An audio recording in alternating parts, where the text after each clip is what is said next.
Hoy quiero hablar de agradar a Dios, el propósito, el compromiso que adquirimos, la intención de agradar a Dios con nuestras vidas.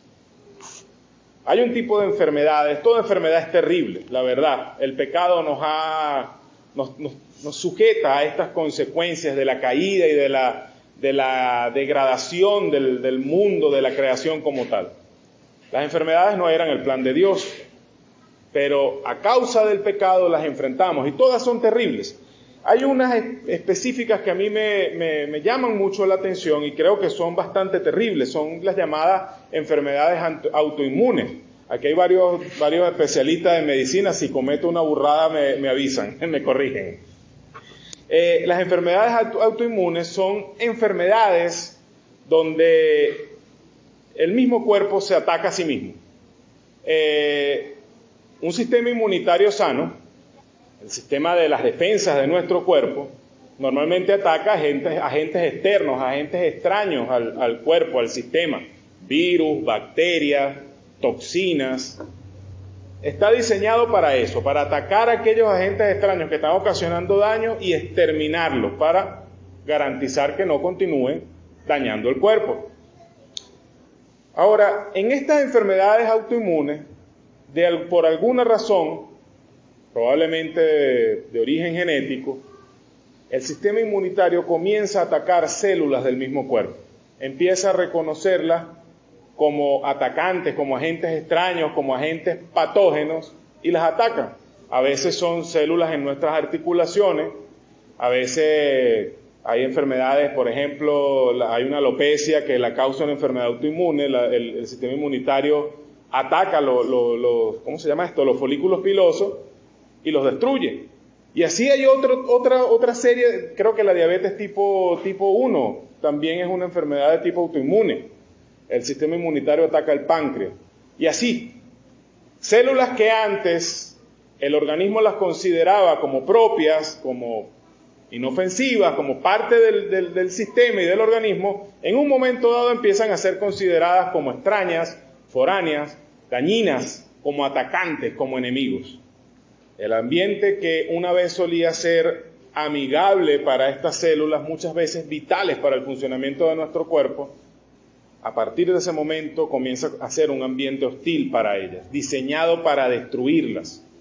Y eso genera un montón de síntomas terribles, de enfermedades difíciles de sobrellevar, que afectan la calidad de vida y de muchas maneras muy fuertes. Y asimismo nosotros, en nuestra vida, cuando aún no hemos conocido al Señor, formamos parte de un sistema. Formamos parte del mundo, de un sistema cuya corriente va avanzando y avanzando hacia un final caótico y terrible. Y como formamos parte de ese sistema, para nosotros es un ambiente agradable y amigable en donde nos desarrollamos sin mayor problema. Y en algún momento de nuestras vidas llegó Cristo. Nos convenció de pecado, nos convenció de justicia y pusimos nuestra fe en Cristo. En ese instante todo cambia y aquel ambiente en el que nos sentíamos cómodos, en el que estábamos tranquilos, de repente se vuelve hostil. Un ambiente que antes estaba diseñado para mantenernos tranquilos en la corriente, ahora nos damos cuenta que es un ambiente diseñado para destruirnos. Ya no nos reconoce como parte de él mismo. ¿Cómo sobrevivir como creyentes, como cristianos, en un ambiente que está diseñado para exterminarnos? El mundo está diseñado para exterminar a los cristianos. El sistema actual de cosas, cómo se mueve la sociedad, cómo se mueven los principios por los que se guía este mundo, aparte de Dios, está diseñado para exterminar todo aquello que lo amenace. Y nosotros, por el poder de Cristo, por el Espíritu Santo que habita en nosotros, somos una amenaza para Él. ¿Cómo sobrevivir a esto? Acabamos de leer Primera de Pedro, capítulo 4, del 1 al 11. Y Pedro en esta carta, en general, no solamente en el capítulo 4, escribe para animar a sus lectores en medio del sufrimiento. Algunos comentaristas piensan que estos que recibieron esta carta de Pedro, o a los que estaba dirigida inicialmente, estaban enfrentando algún tipo de persecución. Probablemente ya había empezado la primera persecución sistematizada en Roma, persecución de cristianos, y estaba ya llegando sus primeras oleadas y efectos a la provincia de Asia. Pedro escribe para animar a los creyentes en medio de esta terrible situación, animarlos para mostrar en medio del sufrimiento la verdadera gracia de Cristo con la que nos ha bendecido a nosotros sus hijos.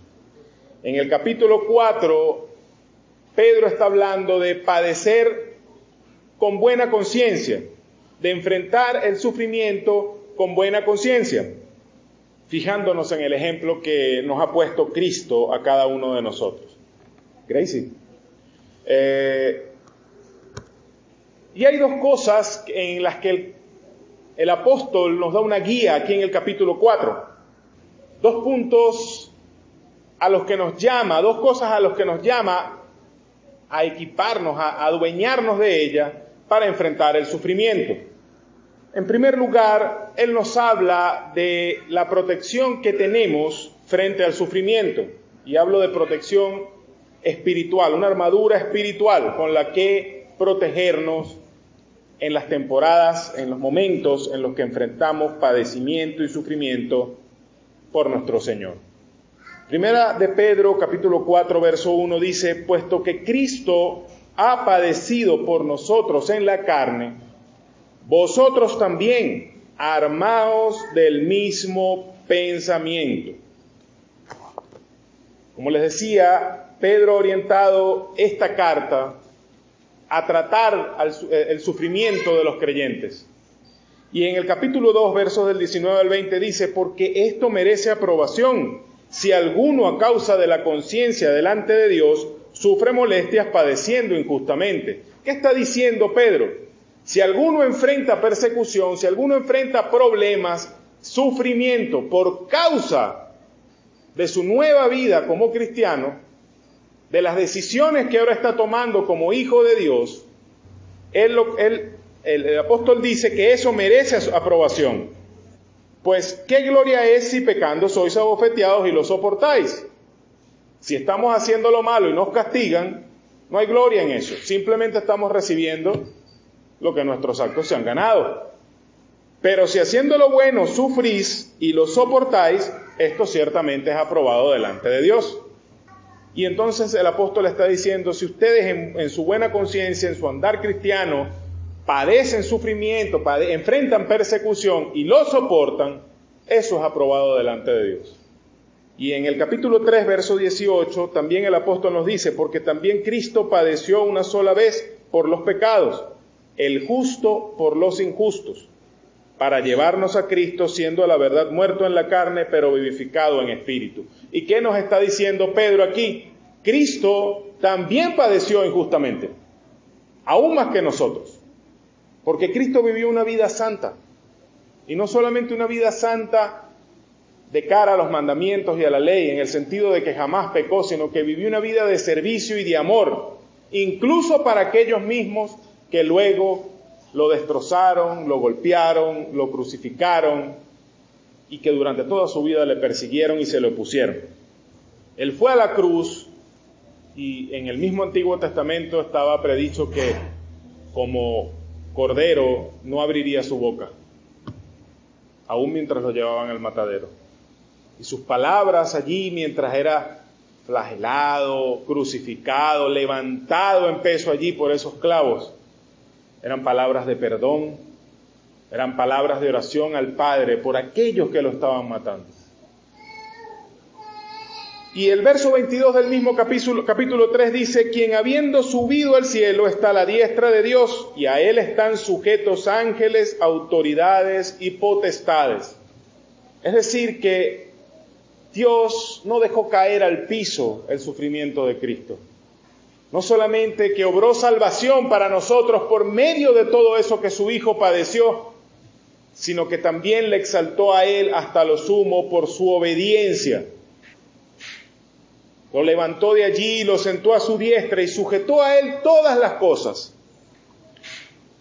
Cristo fue a la cruz y padeció toda su vida en obediencia al Padre y con la mira puesta a lo que iba a obtener por medio de ese sacrificio, nuestra salvación, y al galardón que Dios le iba a dar al momento de cumplir su trabajo, a la gloria que iba a ser, que le iba a comunicar Dios o a devolver Dios al momento de cumplir su misión, sentándolo a su diestra y poniéndolo por encima de todas las cosas. Este es el pensamiento del que habla Pedro. Armaos también de este mismo pensamiento. Así como Cristo padeció injustamente, ustedes, que son sus discípulos, sus seguidores, sufrirán asimismo. Enfrentarán padecimiento, serán perseguidos, serán atribulados. Y el mismo pensamiento que tuvo Cristo, el valor, la obediencia de mantenerse firme en medio incluso del sufrimiento, es el pensamiento que tendría que animarnos a nosotros y mantenernos firmes allí. Y la mirada puesta en lo que viene después, en la gloria que también nos será comunicada a nosotros cuando seamos resucitados en el día final. Ahora, ¿qué estoy diciendo? ¿Que todo aquel que se hace llamar cristiano va a padecer? No.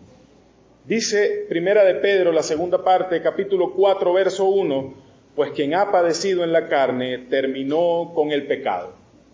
¿Quiénes son los que padecen según esto que está escribiendo Pedro? Aquellos que han sido primeramente liberados del pecado por la muerte de Cristo en la cruz. Aquellos que pusieron su fe y su confianza en la muerte de Cristo en la cruz, en su obra y en su resurrección para salvación. Esos que han sido liberados, pero que no solamente se han quedado con eso, sino que dice aquí que han roto con el pecado. Eso significa cuando dice el que terminó con el pecado. ¿Y qué significa romper con el pecado? Aquellos que han decidido que al poner su fe en Cristo inicia un cambio y una transformación visible de la vida que llevaban. Aquellos que han escuchado el llamado para entregar sus vidas a Cristo en obediencia. Ya han puesto su fe en Cristo, pero han escuchado el llamado y han hecho el compromiso de obedecer y de apartarse del pecado. Primera de Pedro, capítulo 4, verso 2, para no vivir el tiempo que resta en la carne. Aquel que ha terminado con el pecado para no vivir el tiempo que resta en la carne conforme a las concupiscencias de los hombres, sino conforme a la voluntad de Dios. Estos que han roto con el pecado han decidido no seguir viviendo el tiempo que les queda de esta vida antes de que partan de este mundo. Ya no lo quieren vivir conforme a los malos deseos de los hombres. Reconocen que todavía a lo mejor en su corazón estos malos deseos se están arrastrando como alimañas, pero no desean obedecerlos. Quieren hacerlos morir. Ya no quieren vivir conforme a todas esas cosas que los otros hombres hacen sin ningún problema y sin ningún remordimiento, sino que quieren vivir conforme a la voluntad del Dios que entregó a su Hijo a morir por ellos. A estas personas el mismo Pedro sigue escribiendo en el verso 3, baste ya el tiempo pasado para haber hecho lo que agrada a los gentiles, andando en lascivias, concupiscencias, embriagueces, orgías, disipación y abominables idolatrías. No solamente se han comprometido a vivir el resto de su vida conforme a la voluntad de Dios. La base de esa decisión es que simplemente dicen, ya pasé demasiado tiempo haciendo lo que agrada a los gentiles, a los incrédulos, a los que no miran a Dios, a los que no buscan a Dios, a los que no conocen a Dios.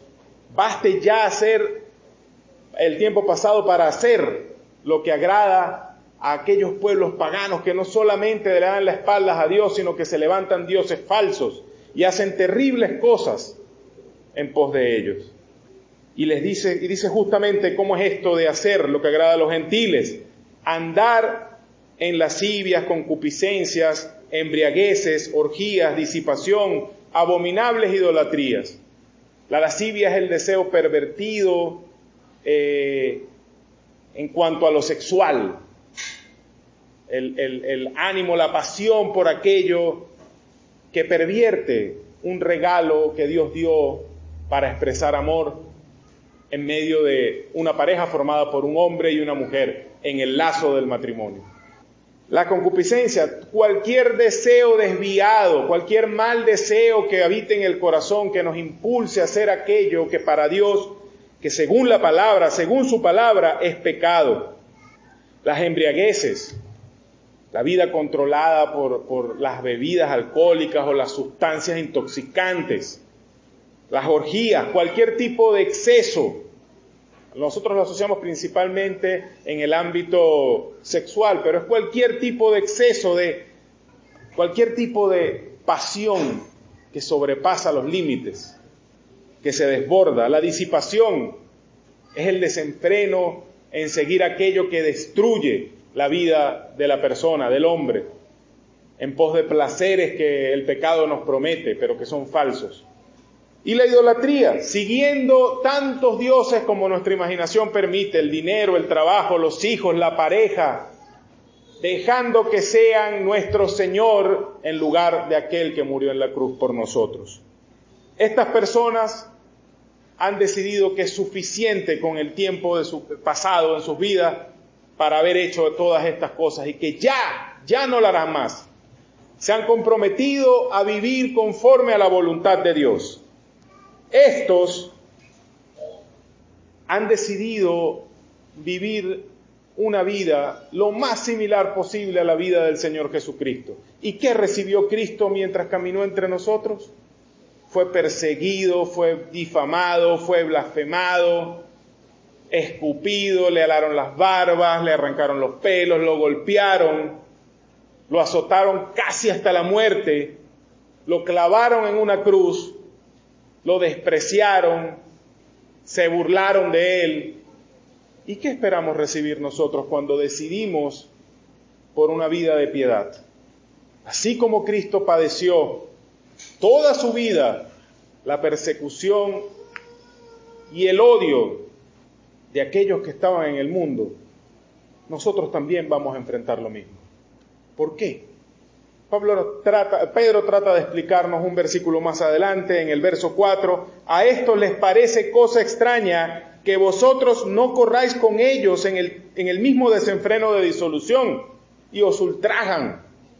Cuando dice a estos les parece, se está refiriendo a aquellos que están en el mundo corriendo en el mismo desenfreno del mundo, aquellos entre los cuales también nosotros estábamos. Aquellos con los que nosotros hacíamos todas estas cosas. Y esa lista que yo mencioné no es exhaustiva, ¿ok?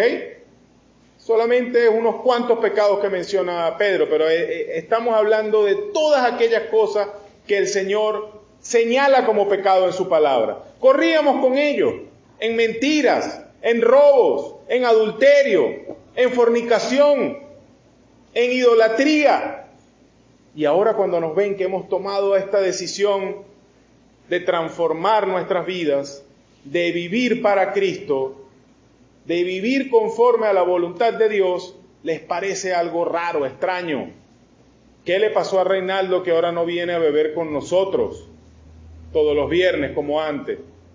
Y entonces, como no lo entienden, no solamente que no lo entienden qué pasó, sino que lo ven como una amenaza para su estilo de vida, una denuncia a su estilo de vida. El doctor Vernon McGee daba una ilustración de un día que fue de casa con un amigo en un sitio, una finca que él tenía, que tenía el amigo de él. Y fueron por caminos separados y de repente empezó a llover. Y el doctor McGee se metió en una cueva a esperar que escampara. Tenía como media hora allí y le dio frío. Y entonces, como pudo, recogió unas ramitas y prendió un fuego. Hasta ese momento la cueva había estado oscura. Pero cuando encendió el fuego, se dio cuenta que estaba repleta. No estaba para nada solo. Arañas, alacranes, bichos de todo tipo, hasta una culebra, dice que vio en la cueva.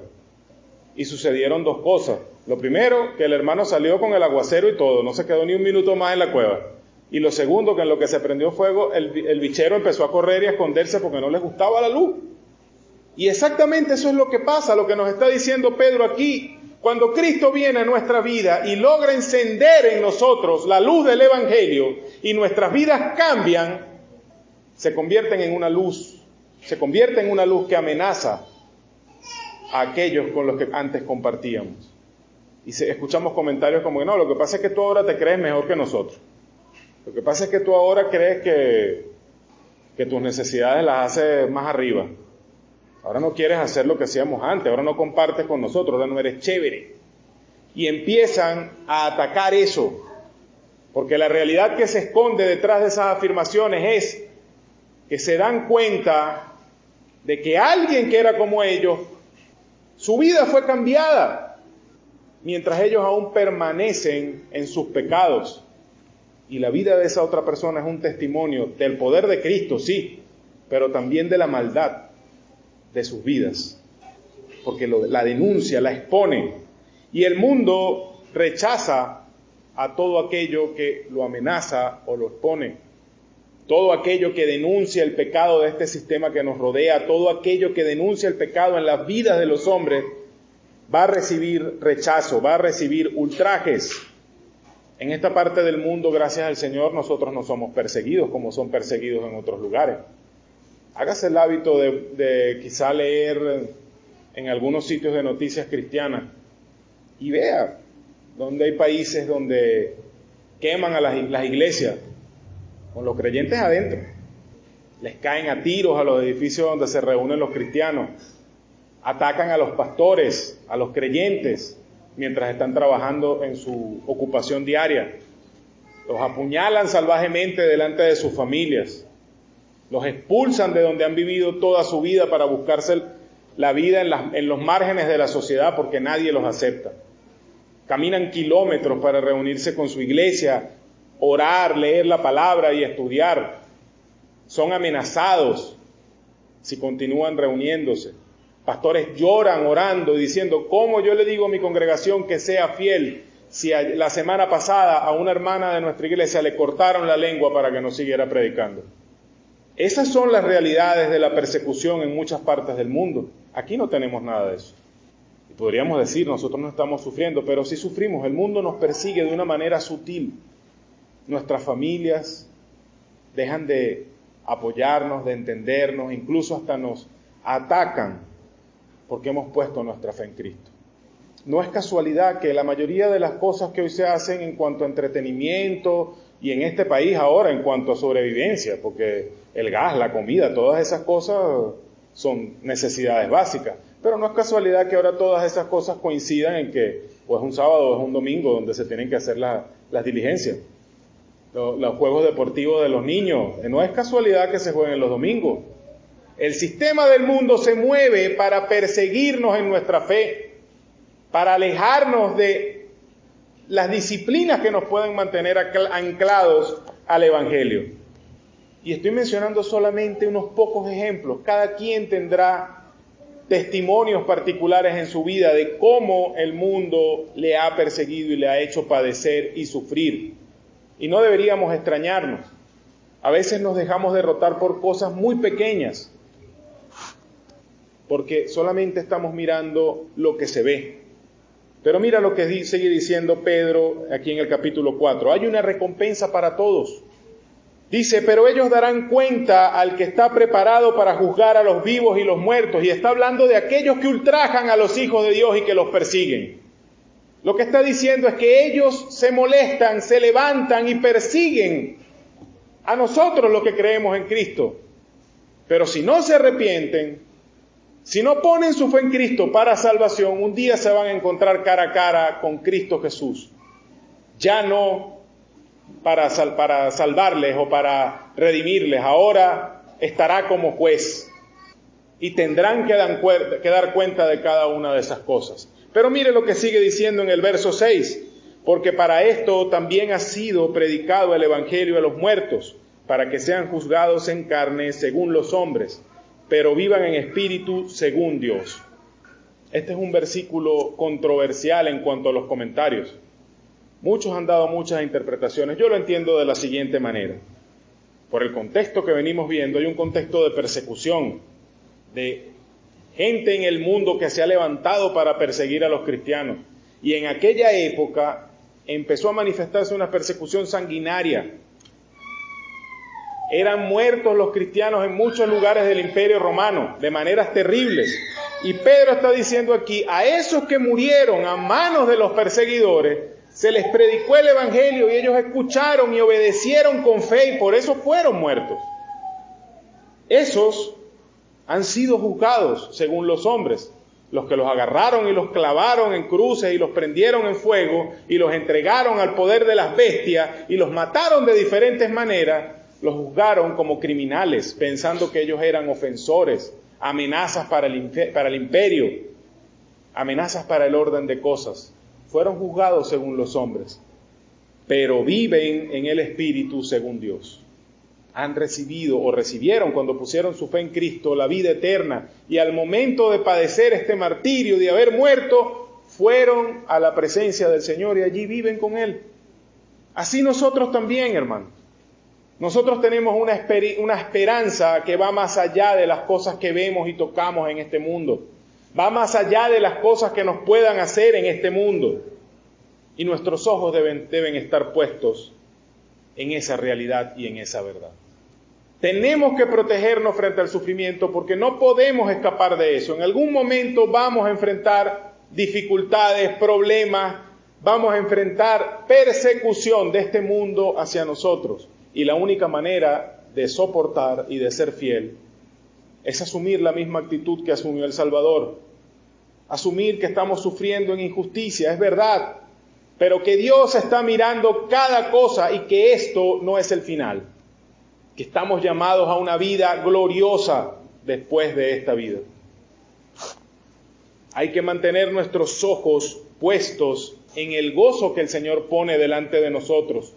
Así como Él lo tuvo puesto en el gozo que estaba delante de Él, el salvarnos a nosotros, el cumplir la misión del Padre, pongamos nuestros ojos en ese gozo que Él nos ha puesto delante, servirle a Él y llevar a otros también a la fe de Cristo, sabiendo que vamos a padecer por ello, que vamos a sufrir, y sabiendo que un día estaremos en su presencia, recibiendo lo que Él ha prometido para cada uno de nosotros.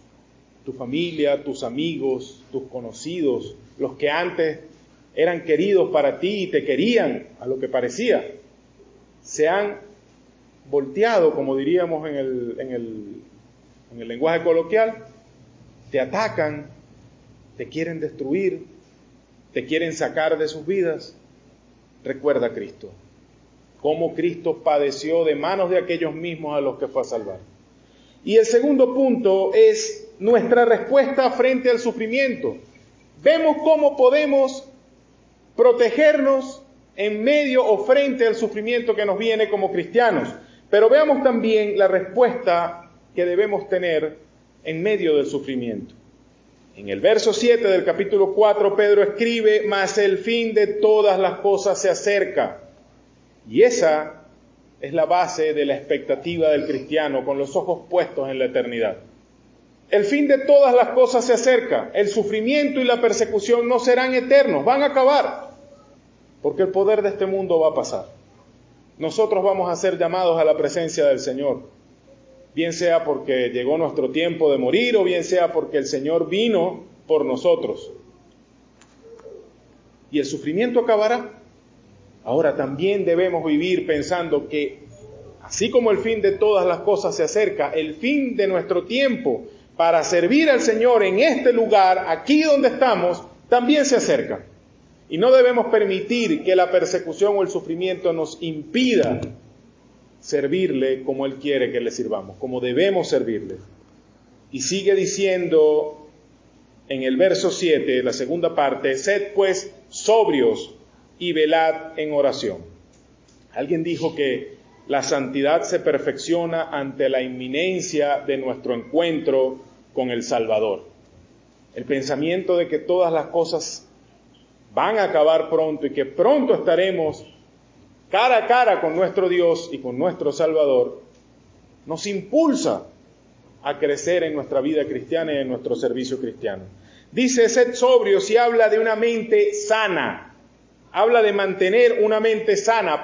Pedro está diciendo, no pierdan la cabeza, controlen la mente. Sé que las cosas que a lo mejor están enfrentando son terribles. Hay dolor, hay tristeza, hay llanto, hay desesperación. Es natural, están sufriendo. Pero no pierdan la cabeza. No pierdan la cabeza. Controlen su mente, no conforme a su pensamiento personal.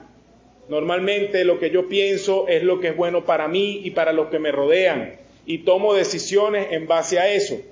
Lo que nos está pidiendo Pedro aquí es ser sobrio, tener una mente sana y controlada con respecto a la voluntad de Dios.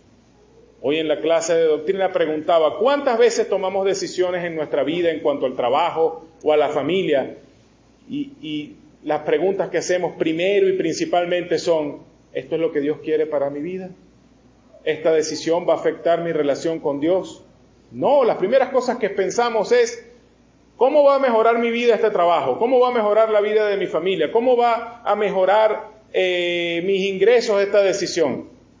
Y cuando las respuestas a esas preguntas son buenas, pensamos, esto debe ser la voluntad de Dios.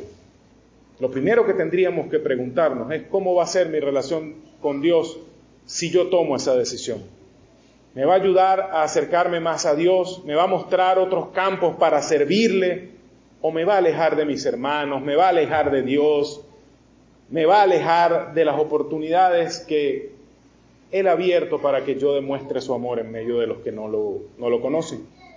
Entonces, controlar nuestra mente conforme a la voluntad de Dios, no a nuestro pensamiento personal. A eso se refiere cuando habla de sobriedad y dice, velad en oración, y habla de una mente que permanece atenta, despierta. Habla de autocontrol, sin dejarse llevar de pasiones o influencias externas del mundo que nos separen de Dios. Todas esas palabras están definiendo la forma en la que debemos orar a nuestro Señor en medio de los padecimientos y de toda circunstancia. Una oración adecuada, una oración que debe ser una conversación moderada, razonable, clara, seria con Dios, fundamentada en la fe, en las cosas que Él nos ha revelado en su palabra, las verdades y las promesas que nos ha dado como su pueblo, confiados en eso y en la expectativa anhelante de que el Señor viene por nosotros y de que todo acabará. Aún en medio de la tristeza y del llanto, la oración pasa a ser una oración comprensible, razonada, fundamentada en la fe. El verso 8 dice, y ante todo tened entre vosotros ferviente amor, porque el amor cubrirá multitud de pecados. Una vez más, por medio de su palabra, el Señor nos llama al amor fraternal y dice ferviente, es decir, un amor intenso, que se expresa de maneras que si no fuera por el hecho de que el Espíritu de Dios está en nosotros, no podríamos explicar. Vamos más allá de nuestros límites en el amor a nuestros hermanos. Lo estamos haciendo así. Y fíjense que Pedro da especial atención al tema del pecado relacionado con el amor. ¿Por qué será? Dice, porque el amor cubrirá multitud de pecados. ¿Será que está queriendo decir que ese amor fraternal pasa por alto las faltas, deja al hermano en su camino, aunque sea un camino que lo aparta más y más de Dios? No. El amor del que Pedro está hablando aquí es un amor que busca hacer volver al que peca. Santiago 5:20 dice, sepa que el que haga volver al pecador del error de su camino, salvará de muerte un alma y cubrirá multitud de pecados. Es el amor de un hermano que se arriesga a experimentar una respuesta adversa al llamar la atención de su hermano acerca de sus caminos y de sus pasos. Es un amor que ayuda al hermano a llevar las cargas. Gálatas 6:2 dice, sobrellevad los unos las cargas de los otros y cumplid así la ley de Cristo. Es un amor que ayuda al hermano en medio de la lucha con el pecado, que no le deja solo con una mirada condenatoria. Gálatas 6:2. Y que trata todas estas cosas con discreción. Proverbios 17:9 dice, el que cubre la falta busca amistad, mas el que la divulga aparta al amigo. El que está tratando de ayudar al hermano con el pecado y lo divulga, está siendo un hipócrita. Hay casos en los que tenemos que ir a círculos más amplios con otros hermanos y las reglas están establecidas en la palabra. Si tu hermano no te escucha, lleva a otro contigo y vuelve a hablar con él. Y si no los escucha a ustedes, llévalo a la iglesia. Pero si usted ha hablado con su hermano y están trabajando juntos para ayudarle a levantarse del tropiezo, no debe hablarlo con nadie más. No se meta en la cabeza razones piadosas. No, yo quiero pedir la oración por el hermano. No haga eso, hermano. Ore usted. No divulgue la falta de su hermano porque lo está dañando. Discreción, amor en el ayudar al hermano con el tropiezo o con el pecado. Ferviente amor, amor intenso. Y el verso 9 dice, hospedaos los unos a los otros sin murmuraciones. Habla de una hospitalidad sincera. La hospitalidad no solamente se refiere a abrir las puertas de la casa, principalmente se trata de eso, ¿no? Pero es abrir las puertas del corazón. Es recibir al hermano en su necesidad y que su necesidad se convierta en la nuestra. Y hay muchas maneras de hacer eso. Es abrir nuestro tiempo, es abrir nuestro corazón para escuchar, es abrir la puerta de nuestro hogar, ofrecer un techo, un refugio al que lo necesita. Pero no solamente el techo físico, sino el refugio espiritual que el oído y el corazón de un hermano amante pueden brindar. Ser hospitalario es mucho más difícil en tiempo de persecución, en tiempo de sufrimiento, porque esa hospitalidad puede traer consecuencias al que la ofrece, al anfitrión. El que escondía un cristiano en aquellos tiempos le pasaba lo mismo que al cristiano. El que escondía a un judío en tiempos de Hitler le esperaba el mismo destino que al judío. Esa hospitalidad es gracia demostrada en la práctica. Porque a veces en medio de la hospitalidad pueden haber situaciones que son molestas a uno que está ofreciendo la hospitalidad. Entonces nos vemos tentados a murmurar, a quejarnos, a refunfuñar. Y eso no es lo que el Señor quiere de nosotros. Debe ser sincera, sin refunfuñar, aun cuando alguna circunstancia incite la queja. ¿Saben una cosa? Si la hospitalidad es la gracia demostrada, la queja en estas situaciones expresa una pérdida de contacto experimental, práctico, con la gracia de Dios. Porque si alguien ha tenido motivos de quejarse, ha sido Dios con respecto a nosotros. Pero Él no se quejó, Él envió a Cristo a morir en esa cruz para abrir las puertas de la salvación a nosotros. Entonces abramos las puertas de nuestros corazones para nuestros hermanos con sinceridad y ofrezcamos gracia porque hemos recibido gracia infinita. Y seguimos leyendo versículo 10, cada uno según el don que ha recibido, ministrelo a los otros como buenos administradores de la multiforme gracia de Dios. Cada uno de nosotros en el cuerpo de Cristo ha recibido una capacidad, un don, algo para ministrar. Y estamos llamados a servir adecuadamente, parte de lo cual es usar los recursos que Dios nos ha dado para aquello que nos los dio. Sin embargo, a veces perdemos el tiempo mirando el don y el ministerio de otros y queriendo hacer lo que otros hacen. Y no miramos lo que Dios nos ha dado para hacer y cómo podemos servir efectivamente de una forma espiritual en medio de su cuerpo, según el don que ha recibido. No se preocupe por ver el don del otro, vea más bien cuál es el don que usted ha recibido y procure ministrarlo a los demás. Mire que Pedro dice, hablando de la gracia de Dios en estos dones, que es multiforme, multicolor. El Señor no llamó solamente a unos pocos a hacer una cosa específica, a hacer un ministerio específico. Hay muchísimas maneras en medio del cuerpo de Cristo en que podemos servir a Dios. Y cada uno de nosotros está capacitado de una manera especial para hacerlo de una forma particular. Centrémonos en eso. El verso 11, su primera parte dice, si alguno habla, hable conforme a las palabras de Dios. Si alguno ministra, ministre conforme al poder que Dios da. Cuando Pedro escribe aquí, el que habla es la misma palabra que usa para lo que es predicación y enseñanza, no solamente formal en cuanto a escuela dominical o la predicación del domingo, sino la enseñanza que cada uno de nosotros puede o está capacitado por Dios en mayor o menor medida para transmitirla a otros hermanos.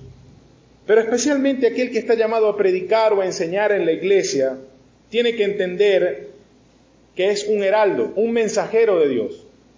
Él no está llamado a exponer sus opiniones, ni sus experiencias. Él está llamado a exponer la palabra y a aplicar la palabra a la vida del creyente. Él está llamado a entregar el mensaje de Dios a su pueblo y a exhortar a la obediencia de ese mensaje, porque no es un mensaje solo para oír, es un mensaje para hacer, para vivir, para obedecer. El que habla, el que predica, el que enseña es un heraldo, un mensajero, no un animador ni un motivador. Debe entregar un mensaje que le ha sido dado y debe entregarlo con fidelidad, llamando a la obediencia de todos los que escuchan. Habla también del que ministra, y aquí creo que está hablando de todo servicio, grande y pequeño, que se hace en medio de la congregación. Aquel que ministra, hágalo conforme al poder que Dios da, descansando en el poder de Dios, dependiendo del poder que el Espíritu le da, con el poder que Cristo da. Es decir, hermanos, no trate de servir con sus propios esfuerzos.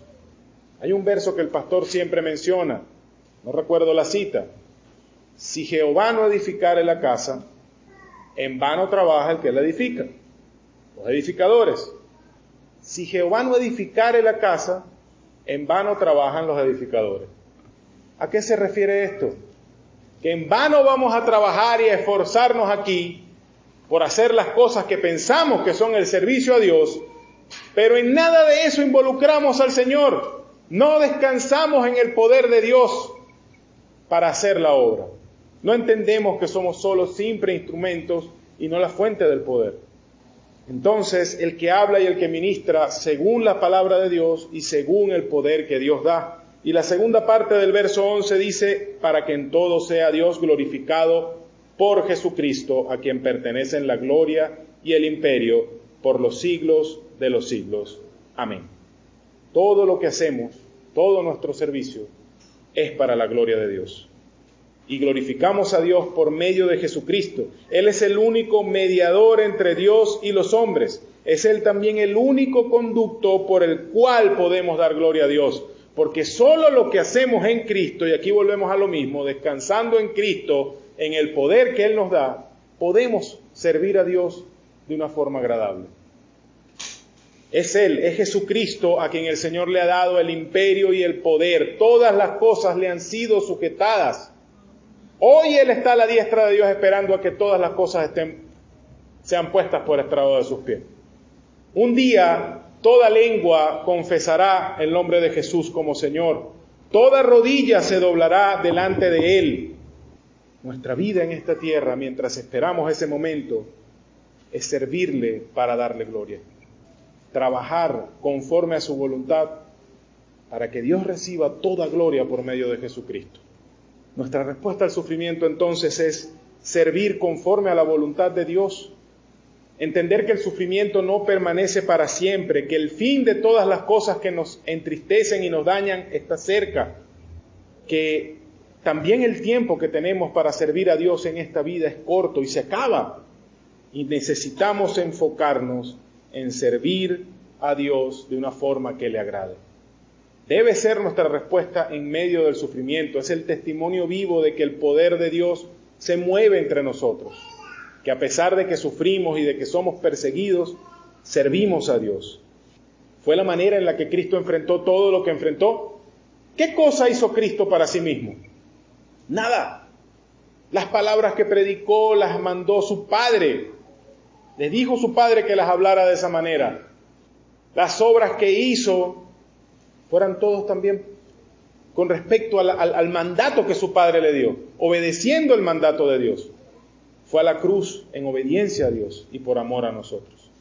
Así también nosotros debemos servir, protegidos con la actitud de Cristo, el que ha terminado con el pecado, entendiendo que el que ha terminado, que el que ha roto en su vida con el pecado, va a enfrentar padecimientos. Sabiendo eso, perseveremos también con la seguridad de la recompensa. Dios nos ha llamado a promesas eternas y grandiosas. Sabiendo eso, respondamos entonces con un servicio cristiano agradable a Dios. Entendamos que no estaremos aquí para siempre, y sirvamos con sobriedad, con una mente sana, con amor intenso por nuestros hermanos y con un servicio adecuado para Dios. El sufrimiento terminará y Cristo nos llevará con Él. Estaremos frente a Él en el tribunal y Él juzgará nuestras obras como creyentes, nuestro servicio como hijos de Dios. ¿Podremos estar seguros delante de Él que estará agradado de lo que va a ver? A veces no resulta agradable hacer lo que agrada a Dios. A veces seguir a Cristo resulta en sufrimiento, en dolor, en persecución y en tristeza. Pero al final de todo está la promesa de Dios, de que un día estaremos con Él en gloria. Y que todo esto que hayamos vivido acá será como un minúsculo grano de arena frente a todo el peso de gloria y de eternidad que Él pondrá delante de nosotros.